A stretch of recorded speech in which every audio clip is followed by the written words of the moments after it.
Sorry అండి, బాగా గస వస్తుంది. ఎందుకంటే మేము ఇప్పుడు చాలా కొండెక్కి వచ్చానమాట. ఇక్కడ ఈ కొండ పైన ఒక చిన్న విలేజ్ ఉంది. సో అక్కడికి వెళ్తున్నాం మనం చూడ్డానికి. నాకు ఆశ్చర్యంగా ఉంది, ఇంత కొండపైకి ఎలా వస్తున్నారు వీళ్ళు అనేసి. చూసాం కదా,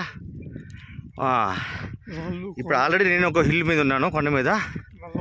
ఇక్కడ చూసా కదా, అంతా నీకు బ్లాక్ శాండ్, అంతా బ్లాక్ రాక్స్ ఉన్నాయి, అంతా నీకు నల్లరాతి కొండ.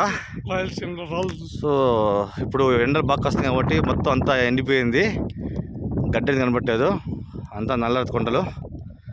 ఆ చుట్టూ అంత కొండలే అనేది. ఇప్పుడు మనం ప్రస్తుతం కొండ పైన ఉన్నాము, చూసాం కదా. ఎదురుగా డ్యామ్ కూడా కనిపిస్తుంది, చూసారు కదా. డ్యామే కిందికి ఉందంటే అర్థం చేసుకుని ఎంత పైన ఉన్నాం మనము, అంత హిల్ వచ్చేసినాము. బట్ ఇక్కడ ఎంత ఎండ ఉన్నా కూడా గాలి బాగా వస్తుంది, చల్లగా గాలి వస్తుంది. ఎందుకంటే ఇక్కడ చాలా హైట్ ప్లేస్లో ఉన్నాము, ఎత్తిన ప్లేస్లో ఉన్నాము. సో ఎండ ఉన్నా కూడా కొంచెం నాకు చెమట అయితే రావట్లేదు, కానీ బట్ గాలి అయితే బాగా వస్తుంది.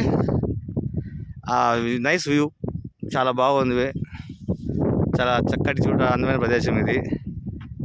అంటాం కానీ పల్లెటూరులో కొండ ప్రాంతాలు చాలా బాగుంటుంది. ఇక్కడ వెళ్తున్నాం మనము. ఇక్కడ ఒక చిన్న విలేజ్ ఉంది, చూసాం కదా. చుట్టూ కొండల మధ్యలో ఒక చిన్న కుగ్రామం ఉంది.